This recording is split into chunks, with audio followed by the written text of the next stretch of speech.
السلام علیکم ورحمۃ اللہ وبرکاتہ۔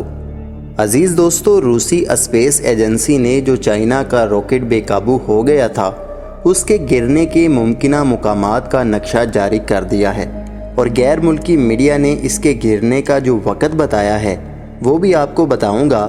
لیکن ایک بات میں آپ سے کہوں گا کہ امریکہ کوئی نہ کوئی کھیل اس معاملے پر کھیلنے جا رہا ہے، اور وہ کھیل کیا ہوگا وہ آنے والے دنوں میں معلوم ہو جائے گا۔ میں یہ کیوں کہہ رہا ہوں اس کا اندازہ آپ کو امریکی وزیر دفاع کا بیان سن کر ہو جائے گا۔ اب روسی اسپیس ایجنسی نے چائنا کے بے قابو راکٹ گرنے کے مقامات کے جو نقشے جاری کیے ہیں، ان کے مطابق یہ راکٹ، جس کا نام لانگ مارچ 5B ہے، یہ امریکہ، لاطینی امریکہ، افریقہ یا آسٹریلیا میں بھی گر سکتا ہے، اور ساتھ میں جنوبی ایشیا کے ممالک کو بھی خبردار کر دیا گیا ہے۔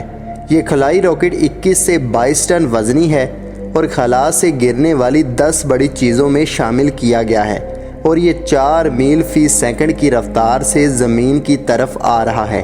یہ راکٹ آج ہفتے کی رات یا اتوار کی صبح گر جائے گا، کیونکہ اس کے امکانات بہت زیادہ ہیں۔ دوسری طرف امریکی وزیر داخلہ کا کہنا ہے کہ چین کے بے قابو راکٹ کو مار گرانے کا کوئی منصوبہ نہیں ہے۔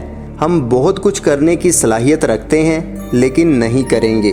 امید ہے یہ راکٹ جہاں بھی گرے گا وہاں کسی کو نقصان نہیں ہوگا، اور ان کا مزید کہنا ہے کہ توقع ہے کہ یہ راکٹ سمندر یا اس قسم کی جگہ پر گرے۔ اب آپ خود سوچئے ذرا کہ کیوں امریکہ جب بہت کچھ کر سکتا ہے تو وہ اس راکٹ کو کیوں فضا میں ہی نہیں مارنا چاہتا؟ ضرور امریکہ کے دماغ میں کچھ نہ کچھ چل رہا ہے جو آنے والے دنوں میں یقیناً سامنے آ جائے گا۔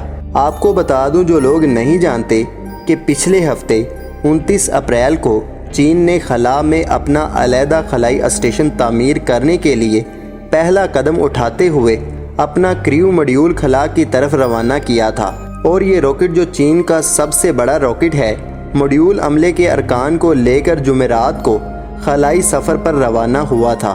یہ مشن چین کے جنوبی جزیرے ہائنان پر قائم خلائی مرکز سے اپنے سفر پر روانہ ہوا۔ جب یہ واپس زمین کی طرف آ رہا تھا تو خلا میں یہ بے قابو ہو گیا۔ تو دوستوں، امید کرتا ہوں کہ یہ چھوٹی سی کوشش آپ کو پسند آئی ہوگی۔ ویڈیو پسند آئے تو ویڈیو کو لائک کریں، چینل کو سبسکرائب کریں، اپنا اور اپنے دوستوں کا خیال رکھیں۔ اللہ حافظ، اللہ نگہبان۔